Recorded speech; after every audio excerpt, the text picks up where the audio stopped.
My name is Colin Stanwell-Smith. I'm the designer and engineer of the Floataway range of products, which we've been making now for about 20 years. Well now, the question about the future of floating, that's of great interest to me at the moment, of course, and really not just because of commercial considerations. My motivation has always been an interest in how to make a better float tank, and then how the float pool, as we perhaps should say, affects the brain. And I feel very fortunate that here in Tulsa we have this groundbreaking research that's been done at the Laureate Institute of Brain Research, now published, and demonstrating how the experience of relaxation in the float pool is unique in the world for resetting the brain. And we now learn something I never anticipated, that the float pool may be of much greater value to people with anxiety and various forms of mental distress than it is to what we would so-call normal people who also get relaxation and great benefit from floating. But it is very rewarding personally to find that from our point of view, the future of floating may have this wonderful vector into clinical flotation, where a very large number of illnesses and conditions based on anxiety, which is a condition of the brain, can be seriously improved by the floating technique. And we know that floating basically has no side effects, and even more remarkably, that published research from Dr. Justin Feinstein shows that every type of anxiety and every individual in the study achieved great benefit from even a single float session. So the future for me, I hope, is to progress and improve the technology and to expand and distribute that technology around the world, starting with the United States, so that more and more people can benefit from these amazing results. Yes, well now, that's an interesting issue about couple floating. When we started 20 years ago, we made a pod-type product, Tranquility, and it was only thought of as a single person. Fairly quickly, we decided to introduce the round float pool that we now call the Float-Around, and our customers, at that time they were in Europe, discovered that they could offer couple floating in the Float-Around because there's plenty of room for two people. They found that commercially it was hugely successful. People are much braver when they can go into a new experience as a couple. Purists might say that surely floating has to be by yourself, but this is rather like saying, that we all sleep alone, which is a truism. Once you're floating in a float pool, it really doesn't matter as long as the conditions are quiet and it's dark and so on. The fact that you're floating with a partner, usually linked by arms so that you don't accidentally bump into each other like submarines in the night, the benefits are basically the same. So that from the academic point of view, I don't see any harm in couple floating compared with solo, and commercially there's a huge benefit.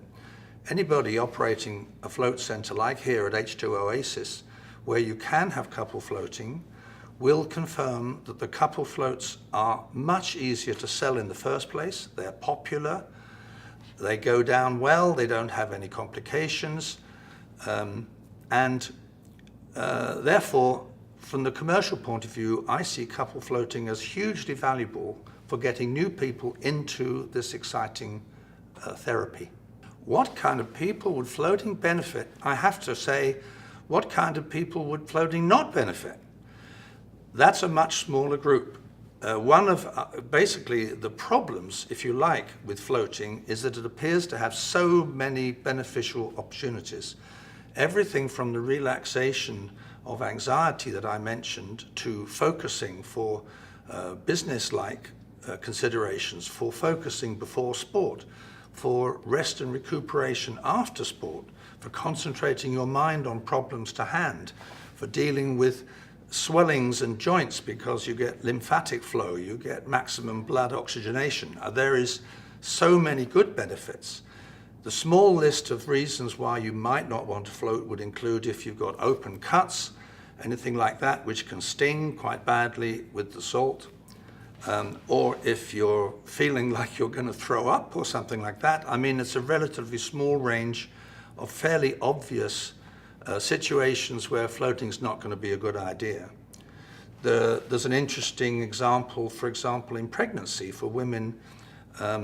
After the first trimester, we recommend not floating in the first trimester, not because of any risk, but because that's the period in which there is anyway a risk of miscarriage, and we don't have that association. But otherwise, it's a huge relaxation for the back muscles and so on, and we've had many anecdotes of pregnant women floating. And the same goes, I guess, for many other conditions. People who have limited mobility can get into the float pool with some assistance sometimes, and they almost always find they've regained more mobility by the time they've come out. So really, the list of people who can float is by far the most of the population. Well, does it matter what kind of float tank? That's a very big question. We at Floataway make more range of products than anybody else. That's partly because I'm an engineer and I like always finding a new solution. I'm not content to sit and say, well, we've done it, so let's just leave it to mature. And I do find that different people do enjoy different float situations. When you're totally habituated and when you're an expert, you could float in any kind of tub, turn the lights out, and you're going to get a good float experience. When you're not so experienced, it makes a big difference. And that's why for the clinical studies that we've worked with, we use a big open pool because it's the least claustrophobic. It has the least implications for people that they might feel anxious literally about getting in. But then on the other hand, we have many people who actually prefer the pod style because it's more enclosed, it's like a tent. It gives you a more feeling of privacy than a big open room. So some people prefer that. And we also make rectangular cabin designs, round designs, and various specials which are commissioned by people who want a float tank in an outside situation or with a clear top, look so they can see the stars while they float. So obviously those require a lot more money to produce, and it won't be part of the normal run of commercial tanks. The other thing that is developing is that we all realize in the float industry that we must pay more attention to the air quality. Everybody has sorted out the water solution and that it has to be at the right temperature, but it's vital that the air is as close to possible as the right temperature and relative humidity. And that last thing, relative humidity, is not well understood. In order to be comfortable, you have to have the right temperature and the right relative humidity, and those two things are mixed together. And in the future, I'm sure that we will add controls, as we have done in the clinical flotation model, so that the air condition can be optimized for the perfect float.